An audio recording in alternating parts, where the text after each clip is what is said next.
This is America, land of the free, home of the gargantuan bottom and the world's largest car market.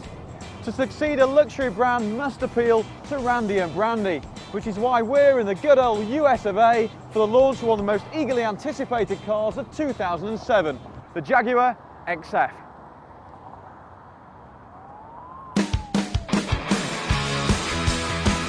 I'll be driving over 300 miles from Phoenix, Arizona to the icon of Americana that is Las Vegas to find out what the high rollers think of the new Coventry Cat. The US is still the land of cheap gas, so we've chosen the flagship XF, the SV8. It'll cost £54,900 when it goes on sale in March, and it shares its supercharged V8 with the XKR.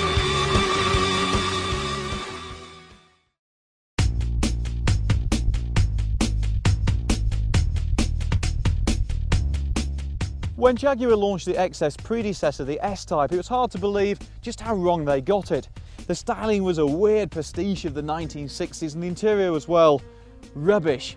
But the XF is different. Design director Ian Callum, the man responsible for the gorgeous Aston Martin DB9, has tried to drag Jag into something approaching the 21st century. Callum has pinched a few ideas from Jaguar's heyday in the 1960s, like this grille, but he's given them a modern, sporty twist. From some angles, there's no denying that it looks a bit like a Lexus, but it just about manages to assert its own identity. Will people instantly recognise it as a Jaguar? Well, I'm not so sure. But then again, maybe that's not such a bad thing. But if you think the exterior's radical, take a peek inside.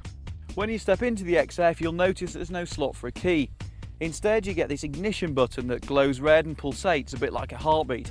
And when you press it, the gear selector rises gently into the palm of your hands and these air vents twist into place. It's either excruciatingly naff or a work of genius. Me, I think it's brilliant.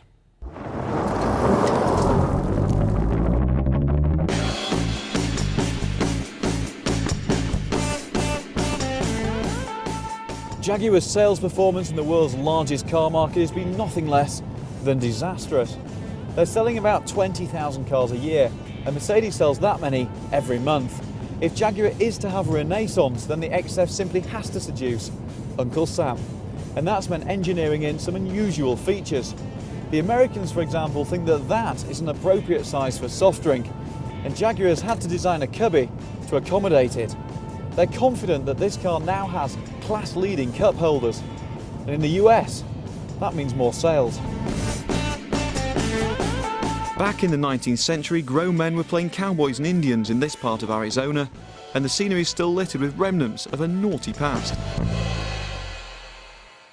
130 years ago, Wickenburg was part of the Badlands known as the Wild West.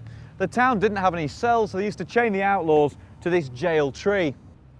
Today, this busy thoroughfare feels more like a theme park, but when you're in the Wild West, gotta live the dream.